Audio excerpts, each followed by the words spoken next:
ইউরোপে কোনো trip plan করছেন, তাহলে কোথায় থাকবেন সেটা কিন্তু আজকে একটা বড় প্রশ্ন।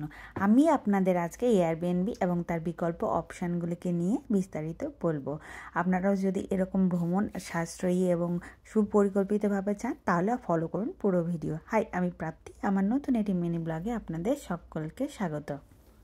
এয়ারবিএনবি হলো একটা অ্যাপ বা ওয়েবসাইট যেখানে কিন্তু মানুষজন নিজেদের বাড়ি, ঘর বা পুরো ফ্ল্যাট ভাড়া দেয় কিন্তু ট্যুরিস্টদের জন্য। সেখানে আপনি লোকেশান দেখে নিচে সার্চ করতে পারবেন, কোন তারিখে আপনি আপনার ট্রিপ প্ল্যান করছেন সেটাও দিতে পারবেন, আর তার সাথে বাজেট দিয়ে সার্চ করলেই কিন্তু পেয়ে যাবেন অসংখ্য অপশান।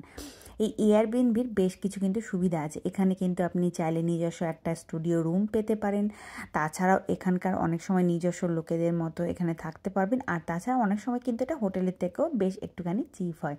তবে এই এয়ারবিএনবি বুকিং করার আগে যেগুলো খেয়াল রাখবেন সেগুলো হচ্ছে এর কিন্তু রিভিউ থাকে একটা অপশানে গিয়ে। সেই রিভিউ পড়ে দেখুন। এখানে অনেক সময় মানুষজন একদম অনেস্ট রিভিউ দেন তাহলে আপনার এই রিভিউ পড়ে বুঝতে পারবেন এই হোস্টেলটা বা রুমটা কীরকম। এছাড়াও তার কিন্তু রেটিংটা দেখবেন এবং এখানকার কিছু ক্যান্সেলেশন পলিসি থাকে।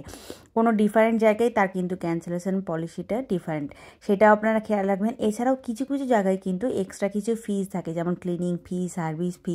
এছাড়াও কিন্তু কোথাও কোথাও থাকে সিটি ট্যাক্স, যেগুলো কিন্তু আলাদা করে দিতে হবে। সেই সমস্ত ডিটেলস কিন্তু ওদের ওয়েবসাইটে আপনি যখন সার্চ করবেন ওই পার্টিকুলার সেই রুমের ট্যুরে গিয়ে সেখানে কিন্তু অ্যাবাউটে সমস্ত কিছু লেখা থাকে, সেখানে গিয়ে আপনারা চেক আউট করতে পারেন। এখন আপনারা যদি এয়ারবিএনবি নাও বুক করতে চান তাহলে কিন্তু আরও কিছু অপশান আছে, যেগুলো হচ্ছে booking.com, যেখানে আপনি হোটেল, হোস্টেল, গেস্ট হাউস সমস্ত ধরনের রুমই অ্যাভেলেবেল পেয়ে যাবেন। এছাড়াও আরও কিছু রয়েছে হস্টেল ওয়ার্ল্ড এবং আগোডা, তাছাড়াও রয়েছে কিন্তু hostel.com, এই সমস্ত কিছু, যেগুলোর লিঙ্ক আমি ওয়েবসাইটের লিঙ্ক আমি কিন্তু আমার ডিসক্রিপশান বক্সে দিয়ে রাখবো, আপনারা গিয়ে চেক আউট করে নেবেন। যে কোনো ট্যুরিস্ট ডেস্টিনেশন স্পটে আপনি রুম বুক করার আগে যেগুলো খেয়াল রাখবেন তা হলো যে আপনি কোথায় রুমটা বুক করছেন, সেখান থেকে সেন্টারে যেতে আপনার যাতায়াত করা সহজ হবে কিনা। এছাড়াও যেখানে যাচ্ছেন সেখানকার পাবলিক ট্রান্সপোর্ট কেমন আছে, সেই সমস্ত কিছু নিয়ে আপনারা কিন্তু আগে থেকে ট্রিপ প্ল্যান করবেন। আর তাছাড়া আপনি যদি একটু সাশ্রয়ে রুম বুক করতে চান অল্প খরচের মধ্যে, তাহলে কিন্তু বেশিরভাগ প্ল্যান আগে থেকে করুন এবং তা অফ সিজনে কিন্তু রুম বুক করলে অনেক সময় অনেক দাম কিন্তু কম পড়ে। এছাড়াও কিন্তু আরও একটা অপশান থাকে, যেটা হচ্ছে হস্টেলের ডর্মে থাকা। সেখানে কিন্তু একসঙ্গে অনেকজন মানুষ একসাথে থাকার সুবিধাটাও থাকে। এছাড়াও কিন্তু আপনারা লোকেশান কিন্তু অবশ্যই গুগল ম্যাপে আগে দেখে নিয়ে তারপরে বুক করবেন।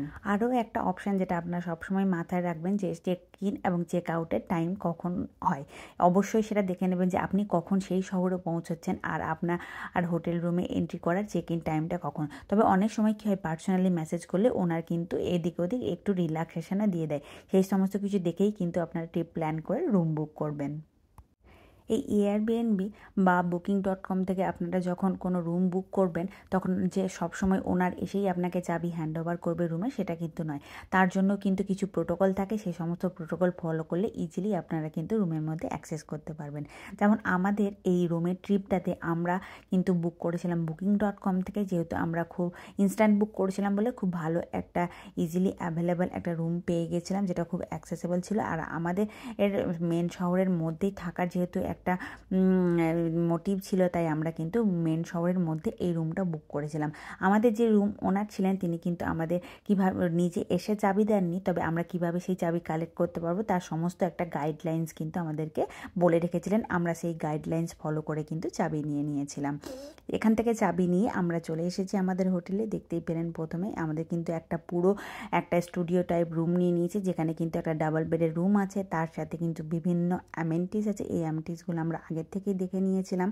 আর এইখানে কিন্তু টিভিও আছে। তাছাড়াও কিন্তু রুম সংলগ্ন রয়েছে একটি কিচেন, এবং এই কিচেনে কিন্তু রয়েছে ডাইনিং টেবিল প্লাস কিচেনের কিন্তু রান্নার সমস্ত জিনিসপত্র, আসবাবপত্র। এছাড়াও রয়েছে কিন্তু ইলেকট্রিক কেটেল, ওভেন এবং তাছাড়াও রান্না করার জন্য গ্যাসের ব্যবস্থা রয়েছে। একদম ক্লিন অ্যান্ড ক্লিয়ার একটা ওয়াশরুম। আর এই ওয়াশরুমটা কিন্তু এদের ইটালিতে একটা বিশেষ বৈশিষ্ট্য হচ্ছে এদের এখানে কিন্তু কোমরের পাশাপাশি কিন্তু একটা বিদেহে থাকে, যেটাতে কিন্তু আপনি টয়লেট করার পর টয়লেট ওয়াশ করতে পারেন। এছাড়াও এটা একটা বেশ বড় একটা রুম ছিল, যেটা আমাদের খুবই পছন্দ হয়েছিল। মেন রুমের মধ্যে কিন্তু অনেক কাবার্ড ছিল, সেই কাবার্ডে প্রয়োজনীয় জিনিসপত্র রাখা যাওয়ার ছিল। আর তাছাড়াও কিন্তু সোফা রয়েছে এখানে। আর তাছাড়া দেওয়ালের বিভিন্ন জায়গায় কিন্তু প্রচুর পরিমাণে এখানে পেন্টিং দিয়ে পুরো রুমটাকেই সাজানো হয়েছিল। রুম আপনি যখন বুক করবেন তখনই আপনি কিন্তু রুমের কী কী ফেসিলিটি আছে সেটা অনলাইনেই দেখতে পেয়ে যাবেন। আমরা এখানে যে রুমটা বুক করেছিলাম, তবে কিছু জিনিস থাকে যেগুলো কিন্তু প্রত্যেক রুম ওনারই এখানে দিয়ে থাকেন। তার মধ্যে হচ্ছে তোয়ালে এবং হ্যান্ড ওয়াশ, বা কিচেন থাকলে কিছু কিচেনের জিনিসপত্র বা পট, এই সমস্ত কিছু থাকে। তবে আমরা যে রুমটা বুক করেছিলাম তার একটা ছোট ব্যালকনিও ছিল। আমরা যেহেতু খুব মানে একটু দেরি করে রাত্রিবেলা এসে পৌঁছেছি, তাই দেখুন বাইরেটা একদম অন্ধকার হয়ে আছে।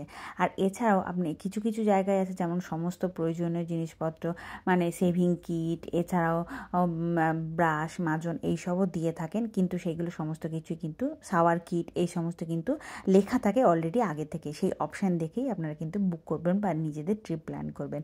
আশা করি এই ভিডিওতে দেওয়া ইনফরমেশন আপনাদের কাজে লাগবে। তবে এই ভিডিও যা ইনফরমেশন দিচ্ছি সেই সমস্ত কিন্তু আমার এক্সপিরিয়েন্স, কিছু কিছু মানুষের কিছু ডিফারেন্ট এক্সপিরিয়েন্স হতেই পারে, সেটা কিন্তু তাদের মতামত। তবে আমার মনে হয় এই কিছু টিপস ফলো করলে আপনারা খুব ইজিলি রুম বুক করতে পারবেন। আর তাছাড়াও কিন্তু অনেক কম বা চিপ দামেও আপনারা কিন্তু রুম বুক করতে পারবেন। তবে আমরা যে এখানে রোজ কিচেনটা নিয়েছিলাম তার একটাই সুবিধা হচ্ছে নিজেরা কিছু রান্না করে এখানে আপনারা নিজেদের প্রয়োজনীয় কিছু জিনিসপত্র অবভিয়াসলি আপনারা এখানে খাওয়া দাওয়া করতে পারবেন। ভিডিও যদি আপনাদের ভালো লাগে তাহলে অবশ্যই কিন্তু শেয়ার করবেন। দেখা হবে আবারও পরে কোনো একটা ইনফরমেটিভ ব্লগ নিয়ে। Follow for more updates.